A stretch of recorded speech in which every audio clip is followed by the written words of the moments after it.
chegando porque, como eu falei na live anterior de domingo, eu acho que a gente está chegando a um momento decisivo do país.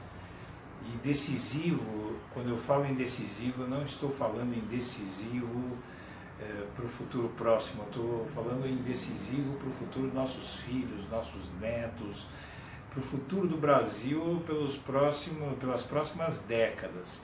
Porque o que nós fizermos do Brasil agora vai durar até o fim da nossa vida. Para pessoas como eu, com certeza, tudo que está acontecendo no Brasil os efeitos do que está acontecendo no Brasil, para pessoas da minha idade, um pouco mais velhas, mesmo um pouco mais jovens, vai durar até o fim das nossas vidas, porque a gente já não tem mais, né, uma vida. Eu sou um cara de 60, 58, vou viver o quê? Mais 20 anos, 30, 20 anos, do jeito que o Michel Temer está fazendo as modificações nos investimentos do Estado, todo tipo de medidas profundas que ele está fazendo, difíceis de serem revertidas, né? Essa reforma trabalhista, por exemplo, é uma coisa que, mesmo que assuma um governo progressista em 2019, não vai ser fácil reverter. Pode ganhar o governo, mas ainda tem o Congresso, precisa ver o que o povo vai fazer com o Congresso Nacional. Então, a gente tem uma grande dificuldade aí para especular sobre como vai estar o Brasil daqui a uma década. Neste momento, o que a gente sabe é que, se não conseguir reverter tudo o que eles estão fazendo, a vida de todo mundo vai piorar por muito tempo. Porque, por exemplo, reforma trabalhista com perda de direitos, com dificuldade de obrigar as empresas a serem corretas com o trabalhador, isso vai ser um drama, né? Porque você não vai conseguir reverter isso do dia para a noite no próximo governo, e também aí essas empresas, elas estão sendo estimuladas a prejudicar o trabalhador sem ter medo de sanções.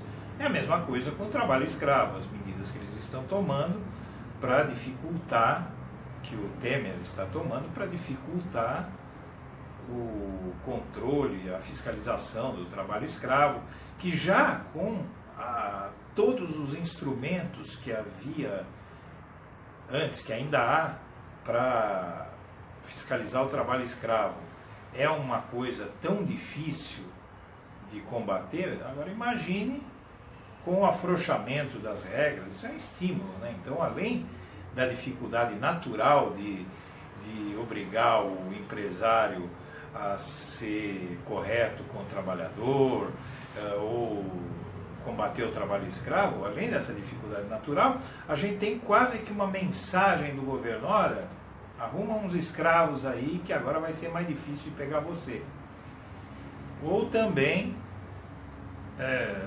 não pague o fundo de garantia do seu funcionário, não dê vale transporte, sabe, não deposite o FGTS, que nós vamos dificultar o empregado, faça ele fazer hora extra de graça, que nós vamos dificultar a reclamação nisso. É esse o recado que está sendo passado à sociedade. Então, é muito assustador o que está acontecendo, e a gente para combater isso, porque, veja, não são só os políticos dependem de nós.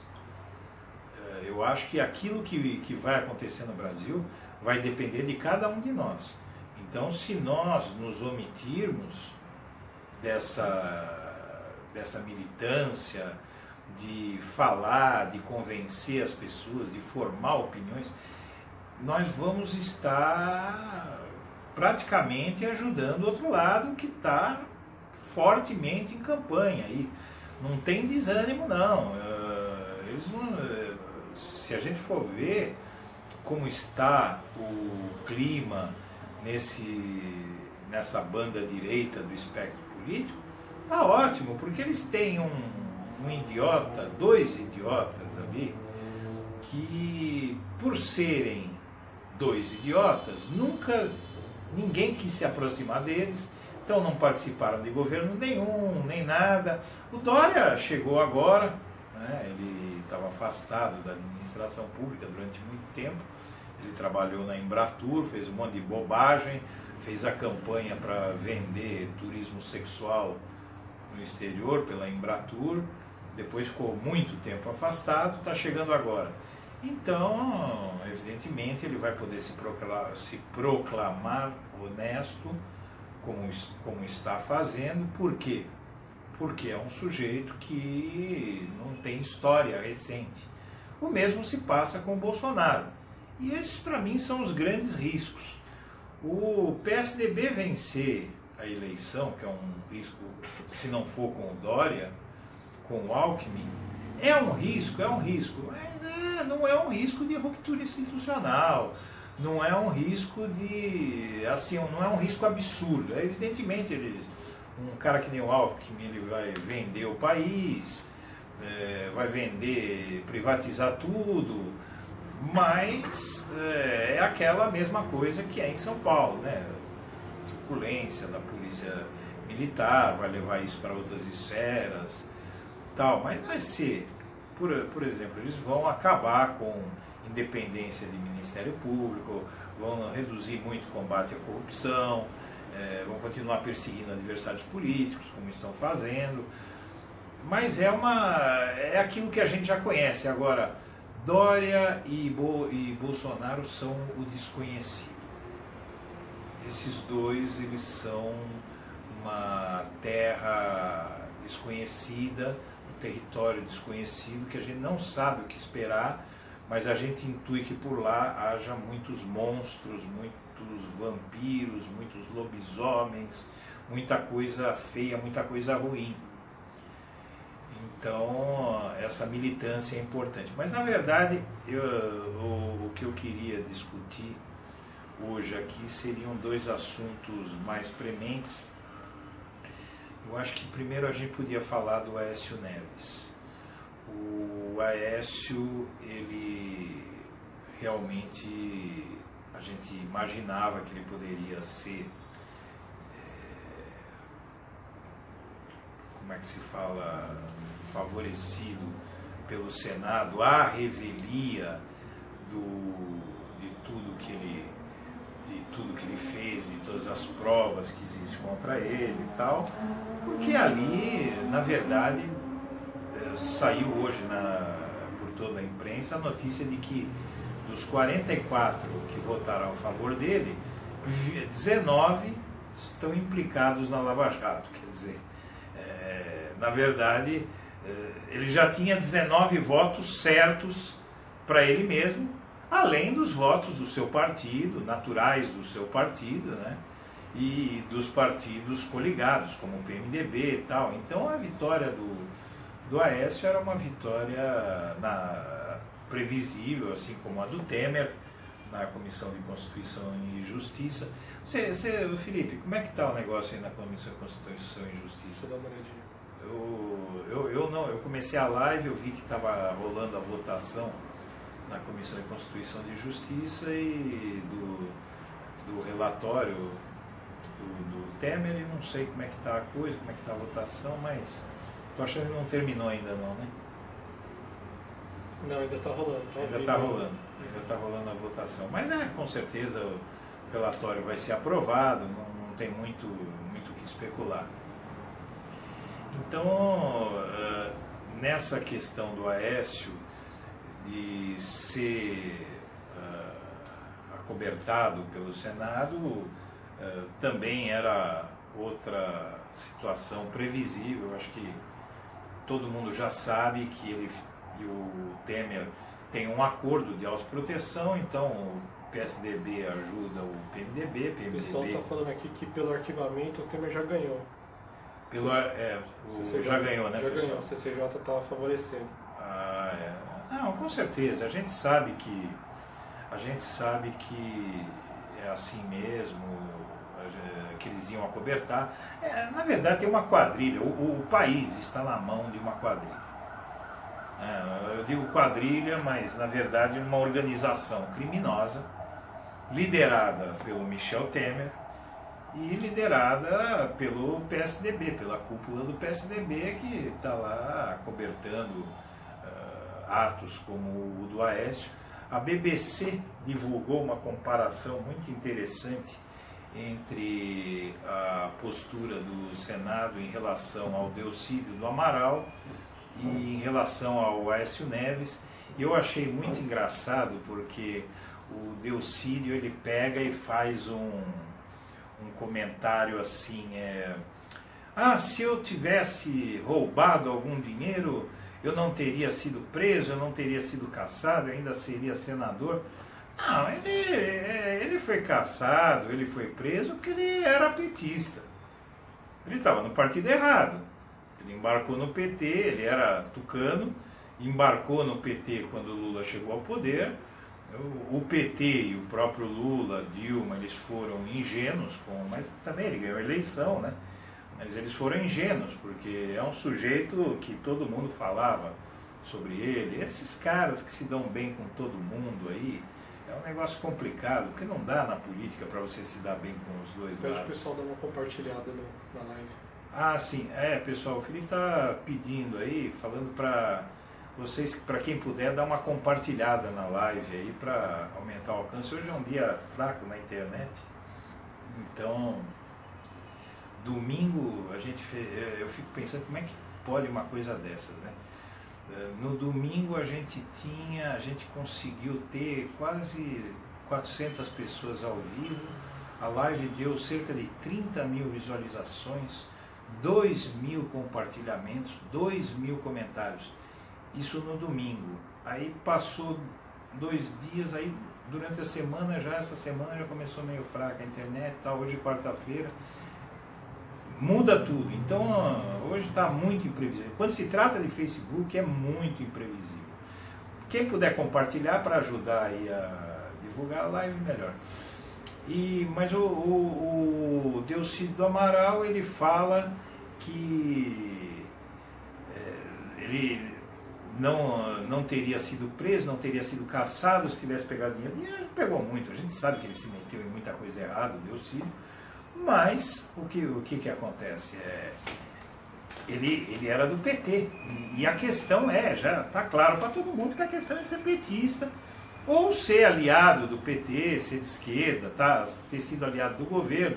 A Lava Jato, basicamente, ela está em cima do PT e de quem fez negócio com o PT. E agora começa a querer ir para o lado de Aécio, ir para o lado de Alckmin, ir para o lado de outros. O Moro já deu a senha que vai encerrar a Lava Jato e tal. A mesma Lava Jato, também no Senado, no STF, é uma coisa que a gente percebe que não é séria, né? Porque a posição tanto da Câmara quanto do STF em relação ao Delcídio é a mesma, quer dizer, eles prenderam o Delcídio.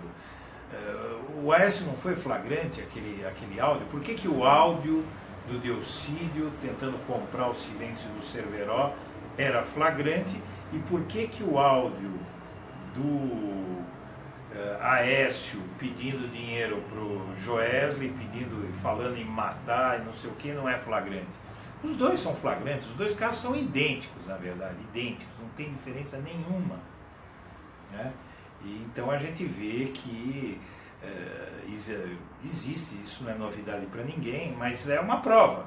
Eu acho que é uma prova e eu apontei ontem, queria falar na live para todo mundo o seguinte: eu acho que, apesar do acobertamento desavergonhado do que aconteceu, eu acho que é um grande erro que eles estão cometendo ao achar que o povo todo é idiota, que ninguém vai ver, que ninguém vai fazer a ligação, que o Aécio sair de fininho nessa, ninguém vai dar bola. Não é verdade, porque essas pessoas fazem o link entre isso e entre a sua própria situação financeira, não é? Então, sinceramente, eu acho que o Aécio não ganha. Ele ganha agora, evidentemente é melhor para ele ficar impune agora, né? Ficar livre. Impune não, porque ele não foi julgado, a gente tem que... Mas não foi julgado, não está nem denunciado, mas é um sujeito que claramente vai atrapalhar investigações, como o Eduardo Cunha fazia. Ficou claro pelas gravações do Aécio, do Temer, de todos eles, que eles estão o tempo inteiro procurando meios de impedir que investiguem os crimes deles. Então eles vão ameaçar testemunhas, eles vão destruir provas, eles vão fazer tudo isso. Então as medidas cautelares contra o Aécio eram muito mais do que necessárias. Agora, o Aécio, ele continua sendo julgado, ele continua sendo investigado pelo STF, né? A denúncia que vai ser oferecida contra ele é impostergável, e isso vai acontecer de uma forma ou de outra, e o processo não vai terminar só porque o Senado não permitiu as medidas cautelares contra ele. Eu acho que politicamente também essa medida do Senado de acobertamento do Aécio, eu acho que isso tem um efeito muito didático em relação ao impeachment. É lógico que aquele coxinha fanático, aquele fascista fanático, aquele cara que foi pra rua, tal, contra Dilma, esse cara aí, ele não está interessado, a gente sabe que essa gente não está interessada em corrupção. Eles estavam interessados em acabar com as políticas sociais do PT, com a política econômica do PT, com a política social do PT, com a inclusão social que o PT propiciou ao país, porque gastou-se dezenas, centenas de bilhões de dólares, na verdade, com programas sociais. E a gente volta para o governo Fernando Henrique Cardoso, por exemplo, todos os programas sociais do governo Fernando Henrique Cardoso somavam o quê? Uns 5 bilhões de reais. Isso em 2000 e até 2002. Ora, vamos lá, se você fizer uma grande atualização monetária naqueles gastos, não vai dar uma fração do que os governos do PT investiram no social. Então o Aécio ele sai bem momentaneamente, mas o processo continua e mais. Eu acho que além da sociedade estar se dando conta, porque tem um despertador muito grande funcionando ao lado de cada brasileiro todo dia, é a situação do país. Porque não tem como, as notícias estão aí. Eu estava assistindo ontem o Jornal da Globo, e eles tentam, inclusive o Jornal da Globo, eles são mais Temer, né, do que o Jornal Nacional, por exemplo. Então eles ficavam falando, não, mas está melhorando, não sei o quê, mas aí vai para os números. É uma contradição, né? Está melhorando, mas os números não refletem isso, dizia aquele... como é que é o nome? O Sardenberg, né? O Sardenberg dizendo isso, é aquela coisa. Ah, tá bom, mas tá ruim, né? Porque tá bom porque a economia está melhorando, mas os indicadores não acompanham, não vai melhorar porque eles estão empobrecendo o povo. Eles estão empobrecendo o povo com salários menores, já saíram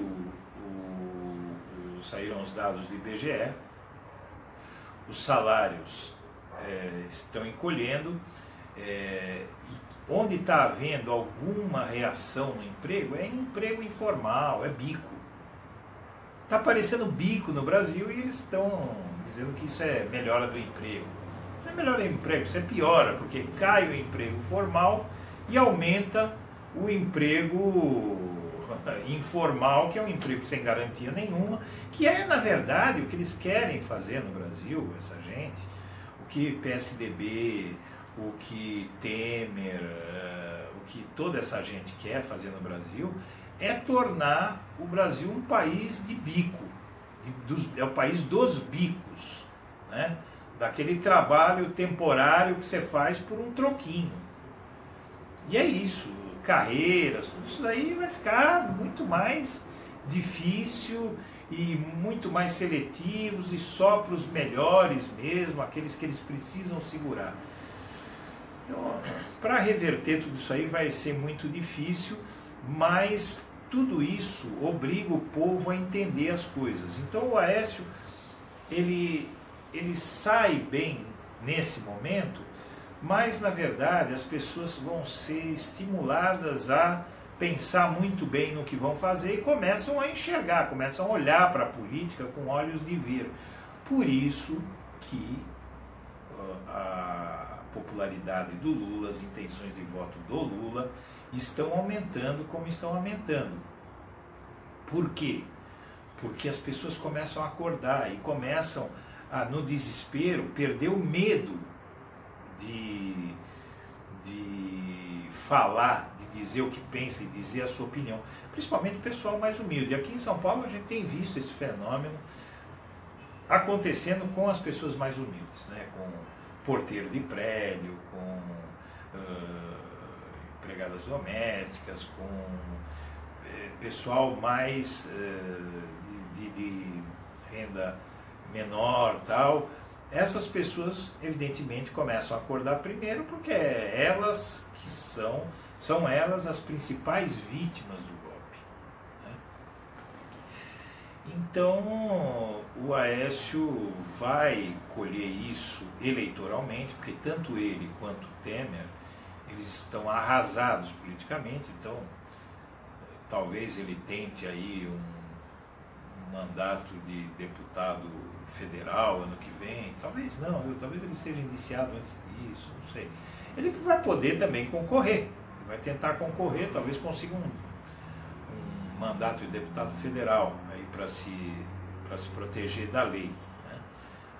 Mas de qualquer maneira eu acho que o efeito disso junto à sociedade é muito didático. Então se o Aécio fosse punido, gente, isso é uma coisa bem ruim, mas ao mesmo tempo vai ter o seu lado positivo.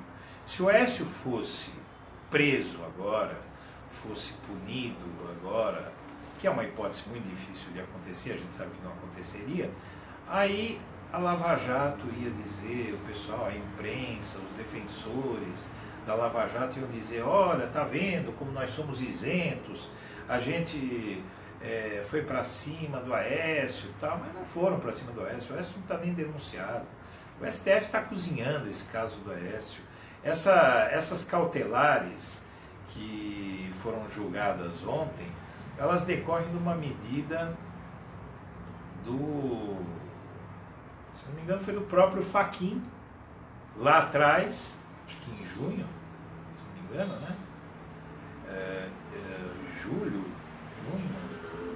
foi em maio, foi em junho, acho que foram em junho aquelas medidas. E essas medidas caíram, o Senado derrubou as medidas e aí a primeira turma do STF se posiciona,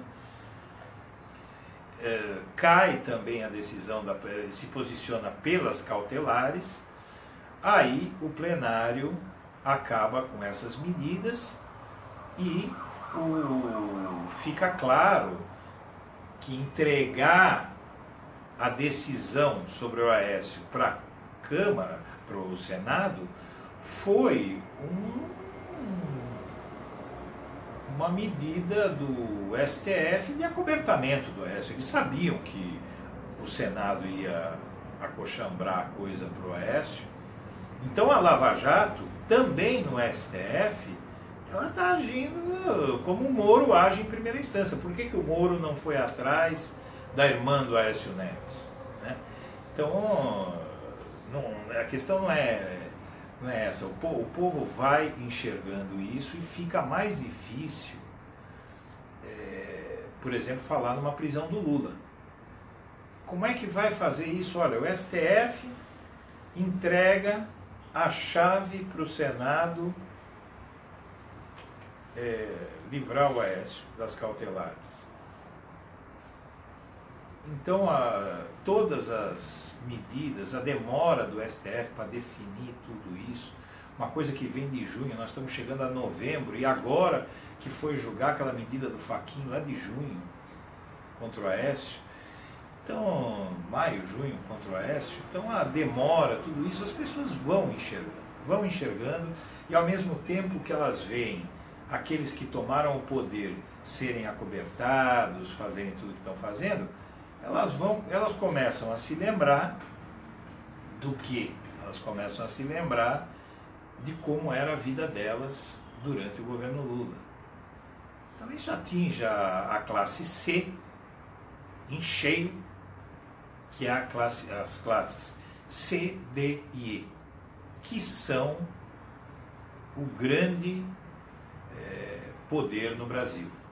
Essas classes, são elas que elegem e deselegem. A classe A e B não tem peso estatístico. As classes A e B não têm peso estatístico. Quem vai eleger o próximo presidente são as classes C, D e E. É a nova classe média que se tornou maioria no Brasil. E é esse pessoal que começa a colher os frutos de uma política do Temer de vender o nosso pescoço em troca da salvação dele mesmo, porque aí ele entregando para os empresários meios de pagar salários menores, de ter menos encargos, de ter menos responsabilidades, ele entregando isso para os empresários, eles mandam os deputados e os senadores deles, que eles compram, o que eles compraram nas outras eleições, eles mandam que eles salvem o Temer, salvem o Aécio, como de fato está acontecendo.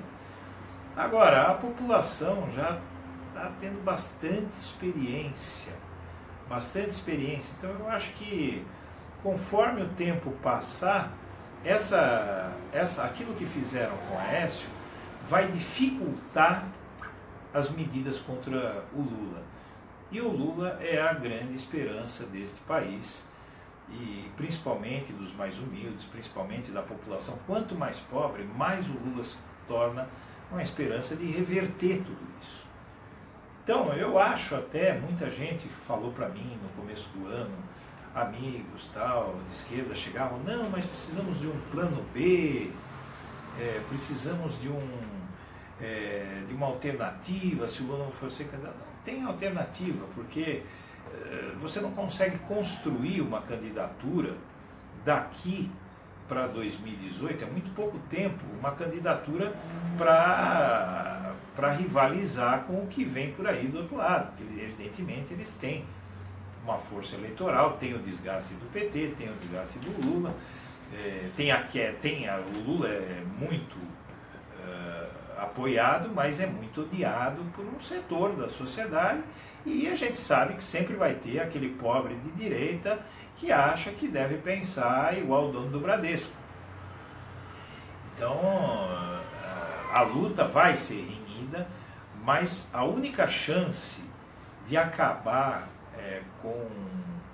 não só com tudo que foi feito neste 2017, em prejuízo do trabalhador, como que ainda vai ser feito, porque a gente não pode esquecer que nós temos mais 1 ano e 2 meses de Michel Temer, minha gente. É muita coisa, 1 ano e 2 meses de Michel Temer, dá para ele acabar com esse país umas 10 vezes ainda, sabe? Então, muita coisa vai piorar, não tem como a vida do brasileiro dar uma melhorada e favorecer. O que eles vão tentar fazer é jogar o Temer nas costas do PT. Mas, ao mesmo tempo, o Temer está aliado com quem? Com o PSDB. Então, vai ficar difícil de fazer isso. O PSDB abriu mão de pular fora porque está achando que a economia vai melhorar, mas a economia não vai melhorar. Quem quem for arrumar emprego, o que eles vão tentar vender, olha, isso é só o começo, você está ganhando menos, mas já está melhorando o emprego e tal, mas isso daí vai melhorar com o tempo e tal, mas o povo não tem mais paciência. Eu acho que a hora que o cara põe a cabeça no travesseiro e vai pensar, poxa, mas imagine o Lula na televisão dizendo, olha, eu só quero que você lembre como era a sua vida quando eu estava no poder. Você põe a cabeça no travesseiro e se lembre o que aconteceu com a sua vida entre 2003 e 2010. Tá? Aí o cara começa a lembrar, é impossível de as pessoas esquecerem. Então, por isso que eles tentam acabar com o Lula de qualquer jeito. Mas aí nós chegamos, após falar do Aécio, como eu disse no anúncio da live, nós chegamos à questão das chances do Lula no ano que vem. E como eu sempre disse, e agora no domingo e depois, agora essa semana, a Mônica Bergamo, no domingo o Hélio Gaspari, agora essa semana a Mônica Bergamo, falaram aquilo que eu já venho falando há muito tempo. Em primeiro lugar, o julgamento no TRF4 ele tem que ser unânime contra o Lula e mesmo assim cabe recurso. Existe a possibilidade de prenderem o Lula no meio da campanha eleitoral ou pouco antes da campanha eleitoral, quando ele for condenado. Existe, gente, mas isso aí vai passar um recado ao mundo de que estão prendendo o Lula para ele não disputar a eleição. Isso aí é o fim do Brasil, é o fim da credibilidade do país. Isso vai ter um movimento internacional, vai convulsionar, vai ter uma convulsão no meio de um processo eleitoral. Então, sinceramente, eu acho que eles vão pensar bem, e isso depois de terem acobertado o Aécio, de terem amaciado com o Aécio, com todos os outros aí, com o Temer, apesar das malas de dinheiro, das gravações, de tudo. Então, quer dizer, eu acho que a resposta do povo vai ser nas urnas e o Lula, mesmo que sofra uma condenação a tempo em segunda instância, eu acho que não prendem, não durante a campanha eleitoral. Pode prender depois, mas durante a campanha eleitoral acho que não prendem. E se não prender, ele consegue ser candidato, porque o TSE nunca negou, nunca nega para ninguém liminar para disputar a eleição, porque você não foi condenado definitivamente. Aí a eleição que você não pôde disputar, o seu prejuízo é reversível, é irreversível. Então, se você disputar e depois for condenado, você sempre vai poder perder seu mandato, né? Você sempre vai poder ser destituído. Então, não há a possibilidade de o Lula não ter como disputar de jeito nenhum a presidência. Existe a chance de uma grande arbitrariedade para tirá-lo da eleição, grande arbitrariedade que vai ter um efeito muito pior do que eles estão pensando. E se eles chegarem a fazer, eu digo quem são eles? É o judiciário, né? Se o judiciário, se o Tribunal Regional Federal tomar essa atitude translocada de condenar o Lula por unanimidade, eu acho que isso realmente vai botar o país em uma guerra entre um lado e outro, e também vai fazer com que aqueles que pretendiam votar no Lula se sintam roubados. Então essas pessoas vão estar muito permeáveis a um pedido do Lula para efetivamente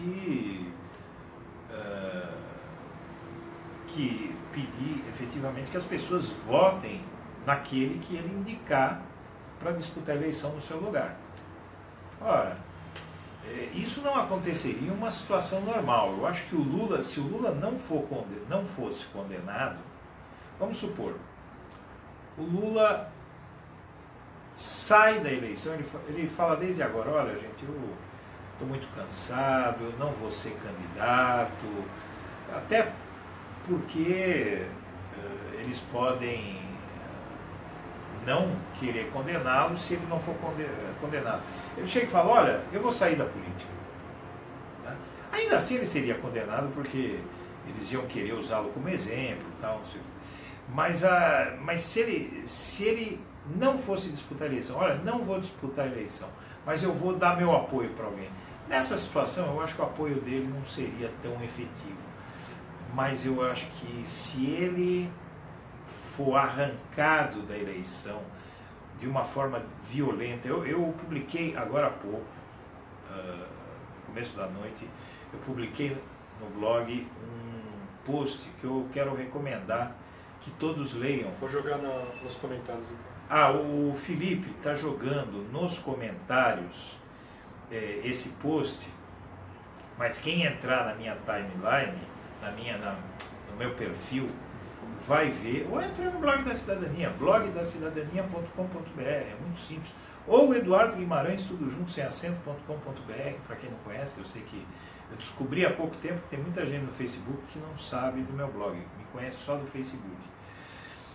E entrar lá eu fiz eu elenquei todas as provas existentes contra o Aécio e o Temer, todas não, uma grande parte das provas, não todas, porque é impossível, porque há muita prova contra eles, mas as principais provas contra eles, e aquilo que eles chamam de provas contra o Lula. Então a comparação do que há contra o Aécio, do que há contra o Temer e do que há contra o Lula é uma comparação maluca, é uma coisa maluca, porque contra o Lula o que é que eles têm? Uns contratos de adesão assinados pela dona Marisa, a Bancop, que isso eles nunca esconderam de ninguém, eles usam como prova isso, e o porteiro do prédio, porque isso eu estou me referindo à condenação dele, que é o caso do Triplex. O outro caso eu não estou abordando porque não houve condenação ainda e tal. E também está todo mundo sabendo a questão dos recibos e tal, esse assunto já tem sido muito explorado. Mas a questão do Triplex, não tem prova nenhuma a não ser o Léo Pinheiro, que ele dá o testemunho dele, o Léo Pinheiro era o presidente da OAS, que seria a dona do Triplex no Guarujá. O Léo Pinheiro muda a versão dele e fala, não, foi propina mesmo tal. Cadê a prova? Não apresentou nenhum documento. Os documentos são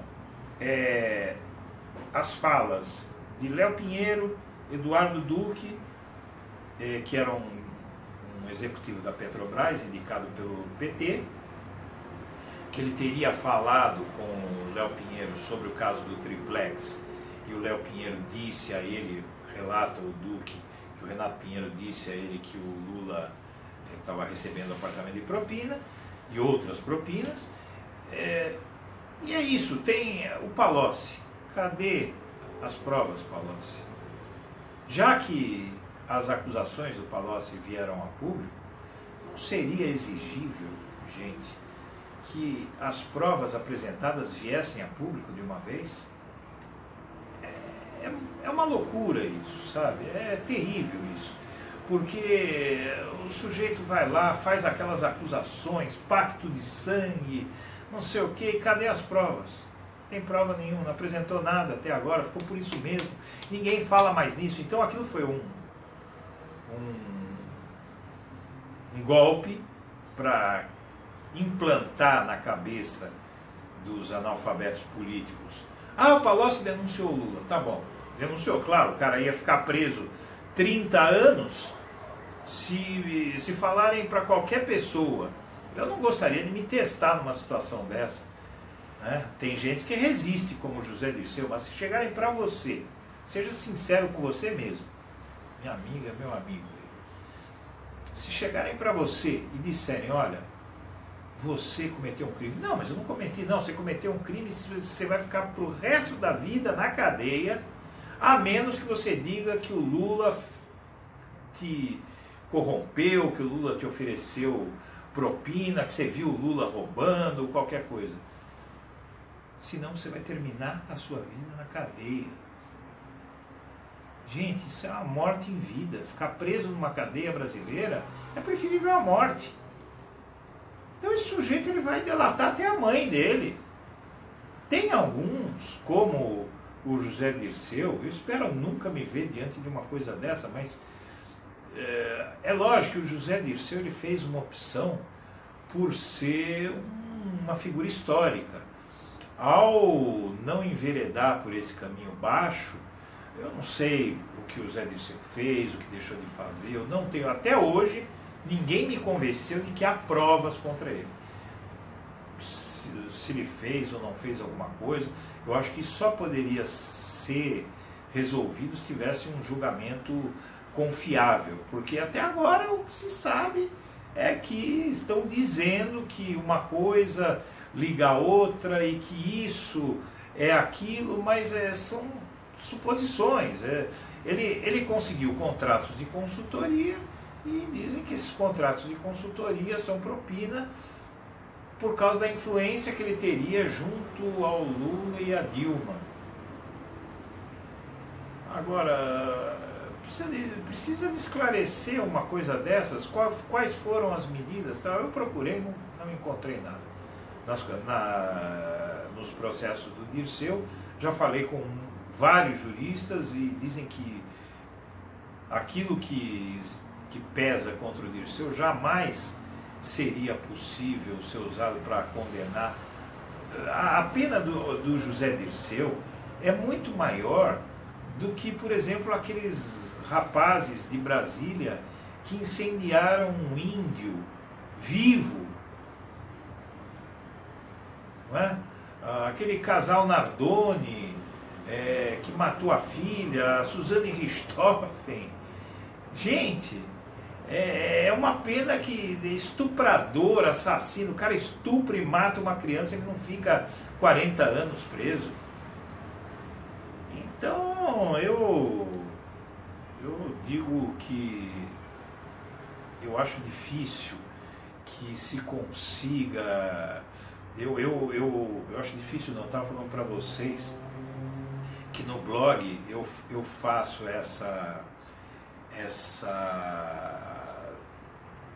eu listo o que há contra Aécio, o que há contra Temer e o que há contra Lula. É basicamente aquilo. Então não dá para comparar, porque começaram aí, nesse posto que eu estou dizendo, é o seguinte, é que começaram tem uma coluna hoje na Folha de São Paulo do Hélio Schwartzman, em que ele diz o seguinte: o Aécio diz que é um complô contra ele, o Temer diz que é um complô contra ele, e o Lula diz que é um complô contra ele. E eu estava pensando nisso esses dias. Fica difícil você não pensar numa coisa dessas, pelo seguinte, porque de fato o Temer e o Aécio, eles adotaram o discurso do Lula para tentar ficar na mesma situação, até porque eles acham que o discurso do Lula está funcionando. Mas o discurso do Lula está funcionando porque ele é verdadeiro. Contra o Lula não tem foto de mala de dinheiro, não tem gravação do Lula pedindo propina para ninguém, não tem gravação do Lula prometendo matar ninguém, não tem gravação do Lula apoiando um empresário que diz que vai comprar juiz, que vai comprar promotor. Olha, tem que manter isso aí, sabe? Não tem reunião no Palácio do Planalto no fim da noite, aí, quase de madrugada. Então e não tem as malas de dinheiro, as operações, porque a Polícia Federal ela fez operações contra o Aécio e contra o Temer, aquelas ações coordenadas, se não me engano, tem um nome esse tipo de ação que eles fazem, que eles jogam uma isca e eles foram lá e morderam, tal, eles planejaram essa ação. Então está tudo filmado. Contra o Aécio e contra o Temer está tudo filmado, tem áudios, tem gravações, tem gente que presenciou passo por passo. O Temer fala na gravação que o Rocha Loures é o homem de confiança dele. Pelo amor de Deus. Então, sabe, Bom, pessoal, era basicamente isso. Eu queria fazer essa live nesse sentido. Eu volto domingo para... Eu vou manter de qualquer forma no Facebook esse canal. Eu já fiz também o canal no YouTube, que outras redes sociais estão muito favoráveis. O YouTube, o canal está crescendo muito. Até o fim do ano que vem vai ser um canal grande, relativamente grande, porque no Facebook, no YouTube é mais fácil de você prever o que vai acontecer e tal, e não tem essa oscilação que tem no Facebook para a gente conseguir acessar as pessoas que querem ler. Então você tem, sei lá, como no meu caso, 60 e tantos mil amigos no Facebook. Você espera que você possa, se todas essas pessoas estão te seguindo, você espera o quê? Você supõe que essas pessoas querem as informações que eu transmito, que as pessoas que seguem cada um de vocês, elas querem a relação com você. Aí, o que acontece? Você não tem como acessar essas pessoas. Então, se eu quiser me comunicar com todas as pessoas que têm interesse naquilo que eu digo, eu não consigo, a menos que eu pague. Aí é complicado, né? Porque precisa ter muita verba, precisa ter muito dinheiro. Esse pessoal da direita, agora, por exemplo, é o Temer que está enfiando dinheiro pesado nesses caras, nesses movimentos malucos aí, MBL, querem ditadura militar, vem pra rua, todas esses picaretas aí, eles estão sendo fortemente financiados, e essas páginas deles no Facebook, eles estão colocando milhões de reais. Então é difícil. O Facebook, como ele se hegemonizou demais na internet, hoje é tudo Facebook na internet. Então é a rede que possibilitou a volta do poder econômico preponderar na comunicação, né? Então hoje quem tem dinheiro, ele tem como ser gigante também na internet, dependendo da quantidade de dinheiro que ele tiver para comprar uma página no Facebook, né? Então isso é bem complicado, porque pra gente, só que o Facebook tem uma diferença de antes da internet. A militância tem como atuar. Então cada um de nós tem como atuar no Facebook, impulsionando, compartilhando, fazendo o que eu estou pregando que as pessoas façam com quem elas querem apoiar, com aqueles que estão aí dando a cara a tapa para brigar pela democracia, para brigar contra o golpe, né? Então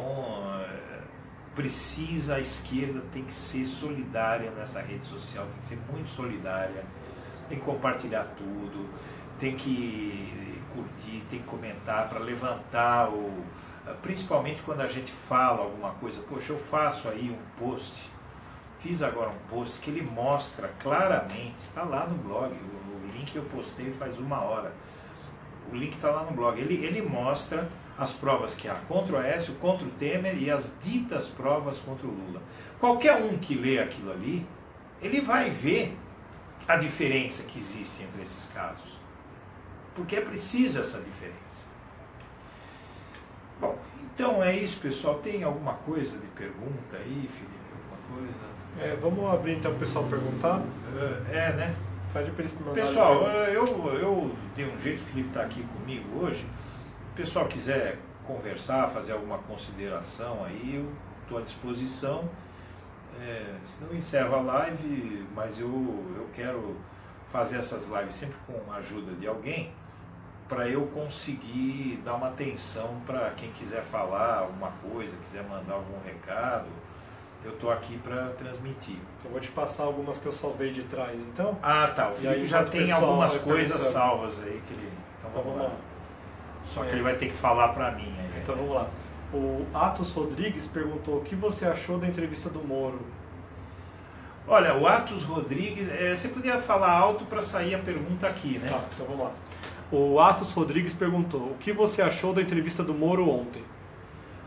Olha, eu confesso que eu não tive estômago ainda. Eu vou ter que assistir. Mas me contaram. Veja bem, o Moro ele fala as coisas que a gente espera que ele fale. Ele diz, por exemplo, que a foto com o Aécio Neves não tem significado nenhum, é só uma foto. Como assim? É só uma foto? É mentira isso. Porque há muita gente no entorno do Aécio Neves que não tem imunidade, que não tem foro privilegiado, não tem imunidade parlamentar e que ele poderia ter investigado. O Ministério Público poderia ter investigado.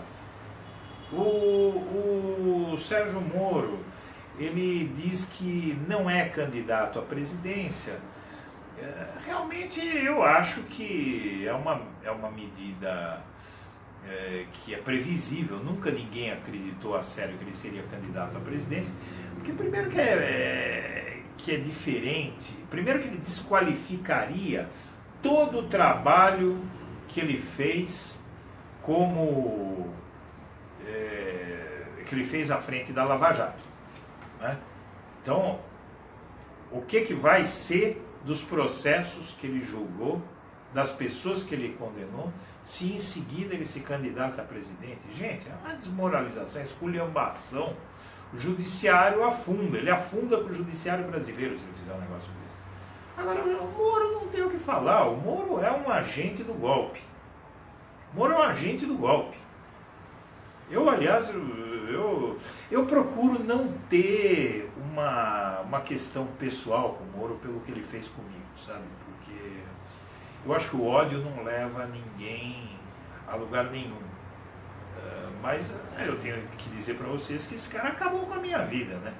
Ele acabou com os meus negócios, né? Eu estou marcado. Se eu for procurar hoje, empresa aí vocês sabem que eu representava empresas, indústrias brasileiras na América Latina, na África, eu viajava e tal. Qual é a empresa que vai querer fazer negócio com um cara que aparece no Jornal Nacional, naquele tubo de esgoto que sai no Jornal Nacional? Eles botaram a minha cara lá 6 vezes este ano, né? Mas eu não quero ter ódio desse sujeito, porque o ódio não vai levar ninguém a lugar nenhum. Eu não vou ter ódio dele por ele truncar as minhas palavras, dizer que eu que eu o ameacei, sendo que é um absurdo, todo mundo viu o absurdo que foi aquilo que ele construiu. Mas eu acho que a entrevista do Moro não acrescentou nada, não mudou nada. Eu só não queria ter o desprazer de ver aquela vozinha mentindo, sabe? Então eu não vi, mas talvez eu veja, não sei. Então vamos para a próxima. A Célia Otaviano pergunta: o que você achou da decisão de Carmen Lúcia decidir que o mandato tem que se sobrepor aos crimes cometidos pelos parlamentares? Eu acho que é um absurdo, né? Eu acho que primeiro que a Carmen Lúcia mudou o entendimento dela. Ministra Carmen Lúcia, cadê toda aquela indignação com a corrupção, ministra Carmen Lúcia? Pelo amor de Deus. A senhora que bateu na mesa aí, dizendo que não vamos tolerar, não sei o quê. Qual foi a sua decisão no caso do Aécio Neves, do Delcídio do Amaral? Bom, gente, dessa pessoa aí eu não esperava. Quem é que esperava alguma coisa diferente? Então vamos lá. A Cleusa Bastos, ela diz o seguinte: precisa melhorar a interação entre os blogs de esquerda, um promovendo o outro. Não, isso é verdade, mas isso já está começando a acontecer, né? Eu acho que é muito difícil, porque justamente o segredo da direita é a união. Vocês veem que não tem assim uma disputa nem nada. Eu não estou dizendo que tem disputa na esquerda, porque eu não acho que existe uma disputa. Cada um faz o seu trabalho, porque não é um grupo, né? Então, eu me lembro que a gente se encontrava muito mais antigamente, né? No Sujinho, aqui em São Paulo, com o Paulo Henrique Amorim, com o Rodrigo Viana, né? Com o Rovai. A gente se encontrava, né? A Zenha, a gente se encontrava no Sujinho e uma vez a gente até brincou, parece que eles pensam, isso a mídia, que eles pensaram que a gente, um telefonava para o outro, olha, o que você vai publicar? Eu vou publicar também. Não é, mas poderia ser. Poderia ser. É que do nosso lado, os blogs, eles têm muito aquela coisa de serem veículos jornalísticos, né? Claro, são veículos jornalísticos, mas são veículos jornalísticos que têm uma posição política, que também é legítima, né? O que eu acho que não é legítimo são veículos, são órgãos de imprensa, veículos de imprensa com opinião, mentirem sobre a sua opinião. Mas eu acho que a gente sempre teve meio em sintonia, mas eu acho que agora a tendência é a aglutinação. Isso está acontecendo e eu acho que isso tem que ser conversado, já está sendo conversado, a gente está para trocar apoio com o outro e tal. Eu acho que isso já acontecia, depois houve todo esse terremoto no Brasil, sabe, acho que ficou todo mundo meio atordoado. Junho de 2013, isso eu tenho que falar, junho de 2013 dividiu um pouco a esquerda, porque tem uma parte que acha que ali nasceu todo esse desastre, e tem uma parte que não quer aceitar essa premissa. Então, isso aí é um fator complicador, né? Mas eu acho que é aquela coisa, Estados Unidos e Rússia se juntaram contra Hitler, né?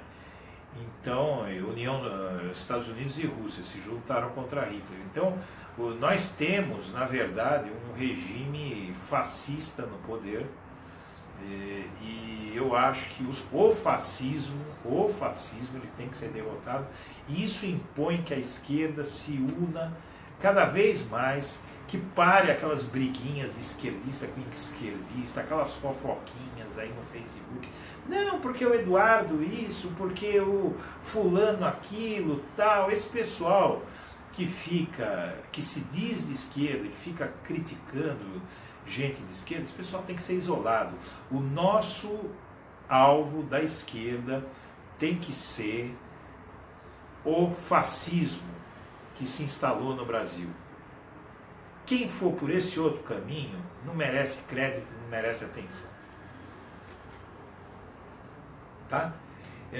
Bom, pessoal, então é isso. Acabou aqui a live. Eu agradeço quem esteve aqui com a gente, e eu no domingo volto, vou fazer mais uma transmissão.